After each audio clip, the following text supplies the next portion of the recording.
여러분, 저희들은 태어나면서부터 항상 누군가와 동행을 합니다. 부모님과 동행을 하고, 형제 자매와 동행을 하고, 또 선생님과 동행을 하고, 친구들과 동행을 하고, 우리가 이제 그 나이가 들면서 속해지는 여러 공동체 속에서 함께 동행하는 사람들이 항상 있습니다. 홀로 살 수 없는 그런 존재들이죠. 근데 어떤 그 시기는 함께 했던 사람들 때문에 참 힘든 시기를 지날 때도 있습니다. 근데 돌아보면 그때 힘들고 아팠던 그런 시기들, 그렇게 나에게 무거운 짐을 지게 했던 어떤 한 사람이 돌아보면 참 나에게 유익한 존재였고 유익한 시간이었다라고 하는 것을 깨닫게 되는 때가 오죠. 여러분, 오늘 예수님과 우리의 동행에 대해서 한번 생각해 보려고 합니다. 우리는 과연 그 예수님과 동행하고 있는데, 예수님께서 우리와 동행해 주시죠. 그래서 우리도 예수님과 동행을 하고 있는데, 이 예수님과의 동행이 우리에게 어떤 의미로 다가오는가, 우리는 그 동행을 어떻게 생각하고 평가하고 살아가고 있는가, 그 부분을 한번 살펴보고, 그 예수님께서 우리와 함께 하시는 그 시간이 얼마나 영광스러운 동행인지 그 은혜를 누리길 바라면서 말씀을 전하도록 하겠습니다. 오늘 이 본문의 말씀을 보면 그 제자들이 예수 그리스도께서 십자가에 잡히시기 전에 그 잡혀가시던 날 그 모든 제자들이 예수를 버리고 도망가고, 이제 오늘 본문은 그 모두가 다 도망을 갔지만 베드로가 예수님께서 잡혀가시고 나서 어떻게 이제 그 이후가 어떻게 될까 궁금해서 그 예수님을 끝까지 따라가서 생기는 이야기입니다. 베드로가 예수님이 잡혀 있는 그곳을 따라갔어요. 따라갔는데 어떠한 여종이 베드로를 보고 알아보는 거예요. 그러면서 베드로를 향해서 이 사람이 갈릴리 예수와 같이 있었던 사람이다라고 그렇게 사람들을 향해서 말을 하는 겁니다. 근데 베드로가 모든 사람 앞에서 그 사실을 부인을 해요. 나는 예수를 모른다고. 그러자 또 다른 여종이 있었는데 그 다른 여종도 앞에 그 여종과 똑같은 말을 하는 거예요. 저 사람 분명하게 나사렛 예수와 같이 있던 사람이다라고 또 증언을 하는 거예요. 그러자 그 베드로가 이번엔 더 완강하게 부인을 합니다. 맹세하고 부인한다, 이렇게 또 표현을 하고 있어요. 그러자 이제 베드로 곁에 서 있던 여러 사람들이, 이제 많은 사람들이 동시에 그 베드로를 향해서 저 사람은 그와 함께 도당이다라고, 그 예수님과 함께 뜻을 같이 한 무리에 속해 있던 사람이다라고 증언을 하죠. 그 세 번째 증언을 듣고 베드로가 더 완강하게 부인을 하는데 저주를 하면서 부인을 합니다. 처음에는 그냥 부인을 하고, 두 번째는 맹세하면서 부인을 하고, 세 번째는 저주하면서까지 예수와 함께 했다는 사실을 부인을 하게 되는 것이죠. 여러분, 베드로가 3년 동안 예수님과 동행을 했습니다. 3년 동안 동행을 했고 그 사실을 아는 누군가로부터 저 사람은 예수와 함께 했던 사람이다라고 하는 그 증언을 받자 베드로가 지금 그 3년 동안 자신과 함께 했던 예수 그리스도를 부인하고 그 예수를 저주하면서까지 주님과 함께 했던 동행의 시간을 부정하고 있는 거예요.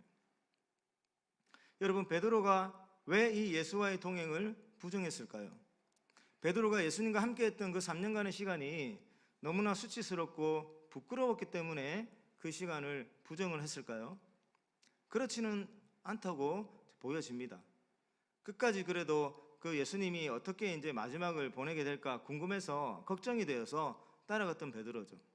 그런데 분위기를 보니까 그 재판의 결과가 베드로가 눈에 선했던 것 같습니다.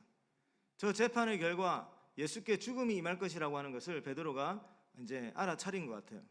그래서 베드로가 지금 현재 그 많은 사람들 앞에서 예수와 3년 동안 분명히 동행했음에도 불구하고 예수와의 동행을 지금 부정하고 눈앞에 있는 예수를 저주하면서까지 부정하는 것은 자신도 예수와 함께 했다라고 하는 사실을 만약에 그 동의를 하면 예수님이 가시는 그 길처럼 자신도 죽을지도 모른다라고 하는 두려움에 휩싸여서 부정을 하는 것이죠. 베드로가 오늘 이 예수님과의 동행을 부정하는 것은 바로 그 자기에게 임하게 될 큰 고통과 환난과 그 어려움들에 겁을 먹어서 두려움에 휩싸여서 예수님을 부정하게 되는 것입니다. 자, 그런데 베드로가 3년 동안 자신과 동행했던 예수님, 그 예수님과 그 동행의 의미를 정말 더 분명하고 확실하게 알았다면 이런 식의 이제 태도는 아마 안 보였을 거예요. 그래서 그러면 예수님과 제자들이 함께했던 그 시간들, 예수님이 베드로와 동행했던 그 시간이 어떤 의미가 있는 시간인지 한번 정리를 한번 해보도록 하겠습니다. 여러분, 예수님과 베드로가 동행을 했는데 베드로가 예수님과 동행을 한 거는 누구와 동행을 하는 거냐면 첫 번째, 창조주와 동행을 한 사건입니다. 지금도 이 우주 만물을 하나님의 뜻대로 다스리는 만왕의 왕과 동행을 한 사건입니다. 여러분, 제가 성경을 읽으면서 정말 부러워하는 존재가 두 부류가 있습니다. 사람들이. 첫 번째 부류는 아담과 하와예요.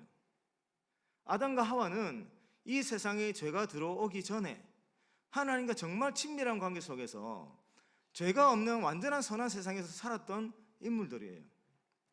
그 아담의 후예 중에서 그런 삶을 살았던 사람이 있겠습니까? 아담과 하와는 정말 큰 복을, 은혜를 누린 사람인데 정말 완전한 세상을 살았던, 죄가 없는 상태에서 하나님과 정말 친밀한 상태에서 하나님이 창조한 세상을 마음껏 누렸던 그런 사람들이에요. 유일한 사람들이에요. 그래서 저는 아담과 하와가 너무 부럽습니다. 두 번째 부류는 바로 예수님과 함께했던 12명의 제자들이에요. 하나님이 사람의 모습을 입고 이 땅에 왔어요. 그 어떤 시기에도 이런 그 일은 없었습니다. 오직 단 한 번, 그 2000년 전에 예수께서 그 이스라엘 그 베들레헴에서 태어나셔서 왔던 그 시기만이 하나님께서 친히 사람의 모습을 입고 이 땅에 와서 살았던 시기였어요. 그래서 그때 그 제자들은 그 하나님과 함께 동행했던 사람들이에요.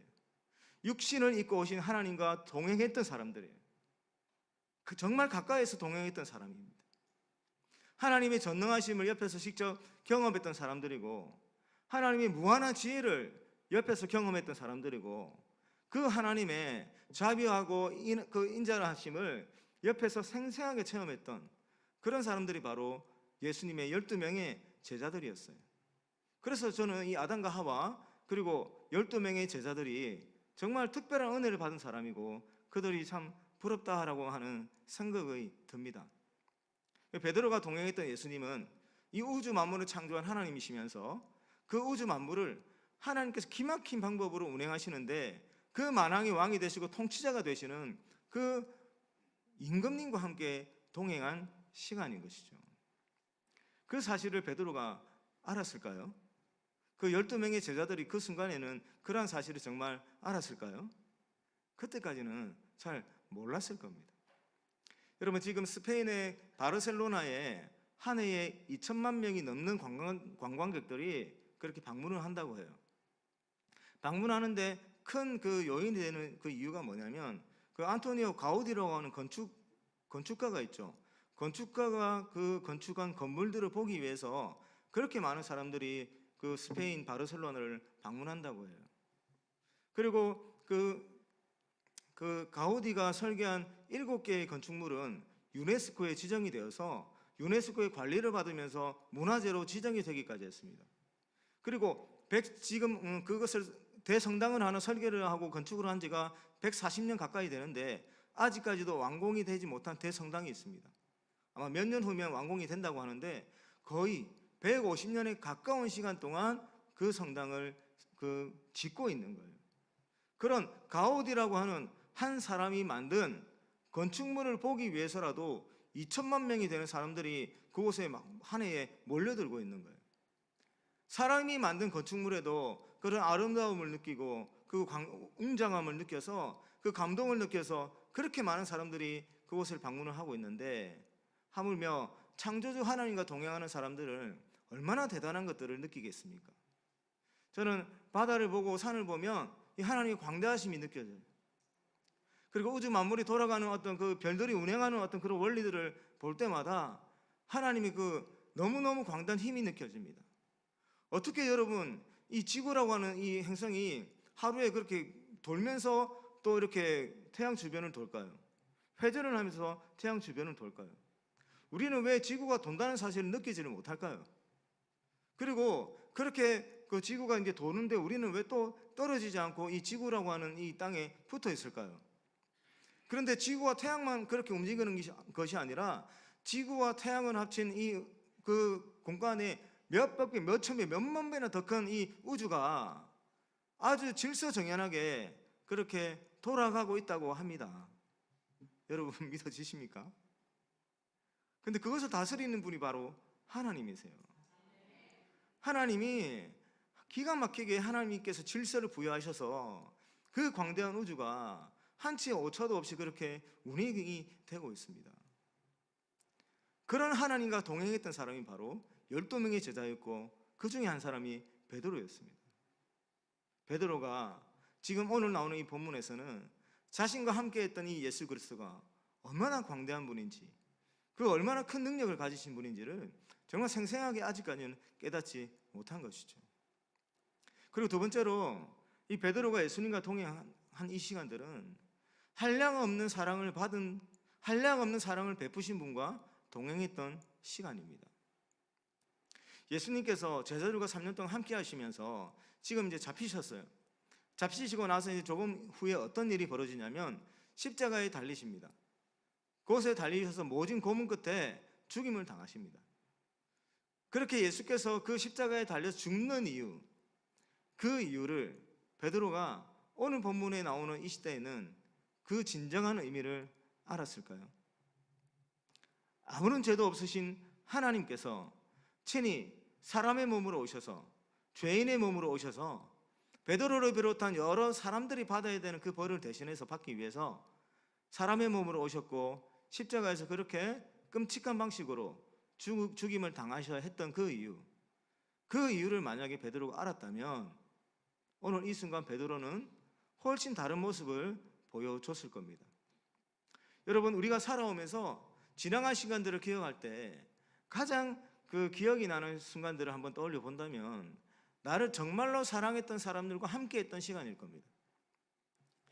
항상 나를 지지해주고 내 편이 되어주고 나를 위로해주고 나를 위해서 무엇이라도 더 해줄 것만 같았던 사람들과 동행한 시간이 있었다면 그 지나간 시간 속에서 그 어떤 시간보다 더 그 나를 사랑했던 사람과 함께 했던 시간들이 가장 많이 기억에 남고 그 시간들을 기억하면서 오늘도 힘을 내면서 살 수 있을 거예요.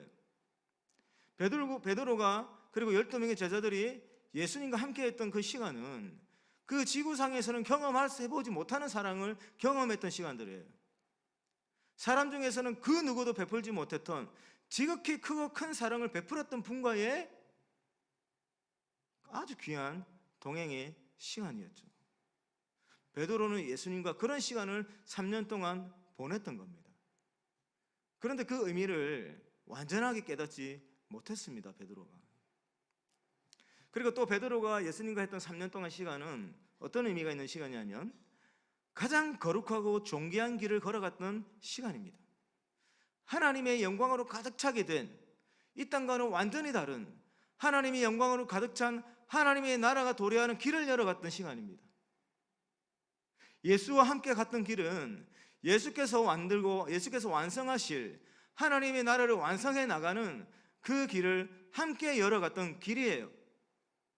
이 땅 가운데 죄악으로 관영하고 어둠으로 가득 차고 소망과 희망이 사라지고 죽음의 권세에 덮여있던 이 세상 가운데 생명의 빛되는 예수 그리스도를 비추고 그 예수를 통해서 모든 죄악된 세력들이 다 무너지고 다시금 하나님께서 원래 뜻했던 바대로 하나님의 영광을 가득 차고 하나님만이 찬송을 받으시고 하나님이 만왕의 왕으로서 다시 인정받으시는 하나님의 뜻대로 모든 것들이 다시 다 회복되는 그 거룩한 하나님의 나라가 다시 열려지는 길을 만드는 그런 길을 걸어갔던 시간이었습니다. 베드로가 예수님과 함께 했던 그 시간들은 여러분, 우리들이 살아가면서 가장 그 보람을 느끼고 우리가 살아있다는 것을 느낄 때는 어떨 때일까요? 우리가 하는 일에 대해서 건강한 열매들을 맺는 것을 볼 때입니다. 무언가를 살리는 일을 할 때입니다. 우리가 했던 일에 아무런 의미가 없고 우리가 했던 일을 돌아볼 때 어둠이 가득하고 아픔이 가득하고 이런 어떤 그런 것들이 가득한 모습을 볼 때 우리는 스스로를 보면서 어떤 생각이 빠집니까? 야, 내가 살아서 뭐하나? 내 인생 왜 이렇게 비참하나? 나는 과연 지금까지 살아오면서 무엇을 남겼는가? 왜 내가 걸어왔던 뒤에는 아픔만이 남아있고 어둠만이 남아있고 그 슬픔으로 가득한 눈물만이 남아있나? 이런 열매를 우리가 볼 때는 정말 살고 싶은 마음이 안 들죠. 그런데 우리가 걸어왔던 길, 그 뒤를 돌아보니 그래도 생명의 어떤 열매들이 있는 거예요. 누군가가 나를 통해서 위로를 얻었던 그 열매들이 있는 거예요. 누군가가 나를 통해서 또 사랑을 회복하는 열매들이 있는 거예요. 누군가가 나를 통해서 살아갈 소망을 다시 찾았던 그런 열매들이 있는 거예요. 그런 열매들이 있는 것을 발견하면 우리는 앞으로 남은 우리들의 삶도 어떻게 대할 수 있습니까? 훨씬 더 나은 소망을 가지고 기대감을 가지고 더 긍정적인 태도로 앞으로 우리 남은 삶을 살아갈 수 있게 되는 것이죠. 그런데 예수께서 오셔서 걸어갔던 길은 어떤 길이었습니까? 죄와 사망의 권세에 덮여있는 그 사망의 권세 아래 덮여있는 이 모든 세상 가운데 생명의 빛을 비춰주시고 하나님께로 가지 못해서 헤매는 백성들에게 하나님께로 갈 수 있는 길을 열어주시고 하나님의 영광이 사라진 하나님의 영광의 자취를 감춘 것만 같은 그 어둠으로 깜깜한 어둠으로 가득 찬 이 세상 속에 하나님의 영광으로 가득 찬 하나님의 나라를 완성하는 그 길을 걸어갔던 분이 바로 예수 그리스도이십니다. 베드로는 바로 그 예수님과 함께 3년 동안 길을 걸어갔던 거예요. 그런데 그 사실을 베드로가 완전하게 깨닫지를 못했던 거죠. 베드로와 함께 했던 제자들은 예수님을 따라가면서 하나님의 영광이 가득 찬 하나님의 나라를 바라보지 못했고 세상 권세를 바라봤던 사람들이었습니다.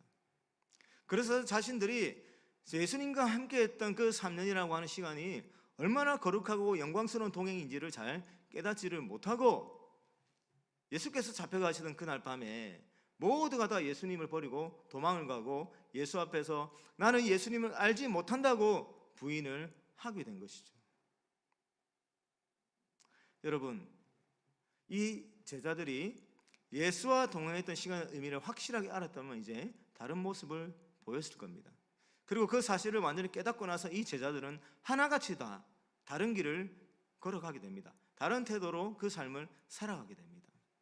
그런데 이들이 그 예수와의 그 동행 앞에서 그것을 부정했던 이유는 그 의미를 깨닫지 못하고 자기에게 다가오는 그 극심한 그 고난에 대한 두려움 때문에 예수님과의 동행을 부정하게 된 것이죠.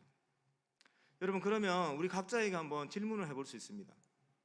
우리 자신들은, 우리 각자는 예수님과의 동행을 어떻게 지금 평가하고 살아가고 있을까요? 우리는 예수님과의 동행을 어떤 의미로 받아들이고 살아가고 있습니까? 저도 때로는 이 예수님과의 이 동행이 너무너무 기쁘고 주님이 나와 동행한다는 이 사실 하나 때문에 기쁨으로 충만한 채 살아갔던 적이 있었습니다. 주님을 만나니 제 남은 인생 가운데 새로운 소망이 보이는 거예요. 그래서 그 소망을 바라보면서 이 벅찬 감동을 느끼고 희열을 느끼며 살아갔던 그 시절이 있었습니다. 예수를 만나고 나서 가장 크게 받은 은혜가 그런 부분이었을 거예요, 아마. 그전에는 앞이 보이지 않았습니다. 그전에는 앞이 보이지 않으니 오늘 주어진 시간을 마음대로 살았습니다. 근데 예수를 믿고 나니 알지 못하는 어떤 희망이 보이게 되고 예수를 조금 더 많이 알아가니 내가 살아가는 그 삶의 남은 길에도 건강한 열매들이 많이 맺힐 수 있겠다. 사람을 살리는 일이 있을 수 있겠다. 그런 희망이 발견이 되는 거예요. 그래서 예수께서 보여주시는 새로운 소망을 발견할 때마다 희열을 느끼고 감동을 느끼면서 하루하루 살았던 그런 시간이 있었습니다. 그리고 예수님이 저를 얼마나 사랑하는지를 깨닫게 돼요. 아무것도 아닌 나를 사랑하시고 나와 함께 한다는 사실을 깨달았을 때 정말 많이 울었던 적이 기억이 납니다. 아무것도 아니었어요. 그냥 예수님께서 나와 함께 한다는 그 사실, 나 같은 사람을 버리지 아니하시고 함께 한다는 그 사실의 감격에서 정말 많이 울었던 그런 시절이 있었습니다. 주님께서 내게 베풀어 주신 그 사랑 크기가 얼마나 큰지를 깨닫고 나서 정말 마음 가운데 새로운 희망이 가득 차게 되고 내 영혼이 살아나고 내 심령이 살아나는 그런 은혜로 살아갔던 적이 그렇게 있었던 것이죠. 그리고 또 제가 예수 그리스도를 만나고 나니 예수께서 완성하신 하나님의 나라가 기대가 되는 거예요. 우울감으로 가득 찬 지금 이 세상과는 완전히 다른 나라, 원망과 불평이 가득한 이 세상과는 완전히 다른 나라, 시기와 질투가 가득 찬 세상과는 완전히 다른 나라, 서로 가진 것을 빼앗지 못해서 안달이 난 이 세상과는 완전히 다른 나라, 나를 지극히 사랑하시는 하나님과 함께 영원히 살아가게 될 그 나라가 보여지는 거예요. 그래서 예수님이 나와 함께 한다는 사실이 너무너무 기쁘고 행복했던 그런 시간들이 많이 있었죠. 근데 그런 시간만 있었으면 참 좋았을 텐데, 때로는 예수님 때문에 너무 힘든다는 생각이 또 찾아오는 거예요. 주님과 함께 이 세상을 살아가다 보면 그래도 이런 어떤 그 결과가 나한테 찾아오겠지라고 하는 기대가 있잖아요. 근데 그 기대가 하나씩 둘씩 거부될 때, 하나님이 나의 그 기대를 거부하실 때, 내 기대대로 응답이 되지 않을 때 다시 하나님께 실망하고 하나님께 불평하고 하나님께 항변했던 적도 있었습니다. 예수 그리스도께서 십자가에 죽으신과 부활을 말씀하실 때 베드로가 예수님께 항변했죠. 싸울 듯이 달려들었다는 뜻입니다. 주님을 위해서 살아가고 주께서 나를 부르신 그 길대로 살아가는데 왜 하나님 저에게 이런 일을 허락하십니까? 라고 하면서 주님께 항변했던 적도 있었습니다.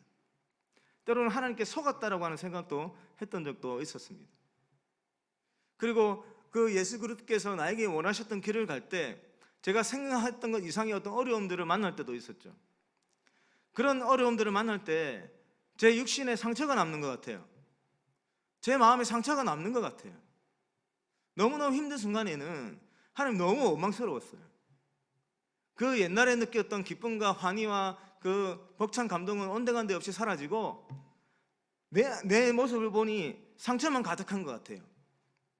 그래서 주님, 더 이상 주께서 원하시는 그 길을 가지 못하겠습니다 하고 주께서 원하시는 길을 떠나려고 했던 적도 있었습니다.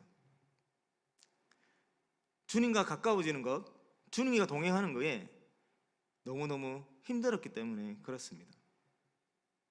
내 안에 상처가 계속 늘어나는 것 같았기 때문에 그렇습니다. 그래서 주님과의 동행에 별다른 의미를 발견하지 못하고 주님과 더 멀어지려고 했던 적이 있었죠. 베드로가 예수 그리스도를 저주하고 부인하면서 떠나려고 했던 것처럼 말입니다. 그런데 여러분, 한 번 더 생각을 해보니 예수께서 오셔서 하나님의 나라가 이 땅에 도래하고 그 하나님의 나라를 이제 완성해 나가실 텐데 이 세상은 어떤 세상이냐면 하나님을 대적하는 세상이에요. 하나님께 불순종하는 영들로 가득 찬 세상들입니다. 사랑과 격려와 위로보다는 서로 시기하고 질투하고 정죄하고 비난하고 상대방의 것을 빼앗고 강탈하고 도둑질하고 사기치는, 정의를 추구하기보다는 죄로 달려가는 그 발걸음이 훨씬 더 빠른 그런 상황으로 가득 찬 세상입니다. 그런 세상 가운데 우리가 하나님께서 원하시는 정의로운 길을 가고 의로운 길을 가고 거룩한 길을 가고자 힘쓸 때 어찌 우리에게 저항이 없겠습니까? 어찌 우리에게 그런 어떤 압박과 스트레스와 어떤 고난이, 어떤 고통들이 따르지 않겠습니까? 이 세상에 그 상대방의 것을 빼앗고 강탈하고 도둑질하는 일들이 횡행하는 이 세상 가운데 우리가 정의로운 길을 추구하자 하고 사랑을 추구하고자 하는 그런 행동을 보이려고 할 때 세상이 우리를 어찌 가만히 두겠습니까? 부패하고 오염된 현상으로 가득 찬 세상 속에서 우리가 하나님의 영광을 드러내기 위해서 온 힘을 다해서 힘써 나갈 때 우리를 거스르는 그 세력들과 같이 맞서야 되는데 우리 마음 가운데 어찌 기분 좋은 일들만 계속 남아 있겠습니까? 당연히 부딪힘이 존재할 수밖에 없는 것이죠. 당연히 우리 육체 가운데 고통스러움이 따라올 수밖에 없는 것이고 우리 마음 가운데 상처와 같은 것들이 남아 있을 수밖에 없는 것이죠. 하나님을 대적하는 세상을 향해서 우리는 하나님이 원하는 방향으로 거슬러 살아가야 하는데 어찌 마찰이 없고 편안함만이 존재하겠습니까? 마찰이 있고 스트레스를 받고 육체의 힘듦이 따라오고 때로는 그 힘듦이 가중이 되어서 육체의 눈에 보이는 상처들이 남아있게 되는 그런 결과가 따라올 수밖에 없는 것이죠. 그래서 여러분, 사도 바울은 이렇게 고백을 합니다. 갈라디아서 6장 17절 말씀에 사도 바울이 뭐라고 고백을 하냐면 이후로 나를 괴롭히지 말라고 합니다. 그러면서 하는 고백이 내가 내 몸에 예수 그리스도의 흔적을 지니고 있노라. 여러분, 이 흔적이 뭔지 아십니까? 예수를 위해서, 복음의 진리를 위해서 살아가는 일평생 동안 남아있는 몸의 상처들이에요. 몸에 남아있는 병이에요. 그런데 사도 바울이 지금 뭐라고 고백을 합니까? 내 몸에 그 고통스러운 일 때문에 아픔이 남아있노라, 고통이 남아있노라, 상처가 남아있노라, 이렇게 고백하는 것이 아니라 내 몸에 예수 그리스도의 흔적이 남아있노라, 이렇게 고백을 합니다. 이제 우리가 인식을 바꿔야 되는 이유가 여기 있는 것이죠. 여러분, 우리가 예수 그리스도를 위해서 살아갈 때, 복음의 진리를 위해서 살아갈 때, 하나님의 영광을 드러내고자 위해서 살아갈 때 세상이 우리를 가만히 두지 않지 않습니까? 그러면 우리는 세상이 우리를 향해서 대적하기 때문에 우리도 거기에 무릎 꿇고 가만히 있어야 됩니까? 가만히 엎드려서 숨지고 있어야 되겠습니까? 아니죠. 우리 예수 믿는 사람들, 예수 그리스도를 믿는 사람들은 우리 몸에 비록 그 고통의 흔적이 남고 아픔이 남아 있을지라도 예수 그리스도가 가신 그 길을 따라가야 하는 겁니다. 왜냐하면 그 길은 창조주 하나님과 동행하는 길이고, 그 길은 나를 지극히 사랑해서 한량없는 은혜를 베풀어 주셨던 사랑의 화신이 되시는 예수님과 동행하는 길이고, 그 길은 이 하나님의 영광이 자체를 갖춘 이 세상에 하나님의 영광으로 가득 차게 될 하나님의 나라가 오게 하는 길이기 때문에 우리는 그 길을 포기하지 않고 달려가야 합니다.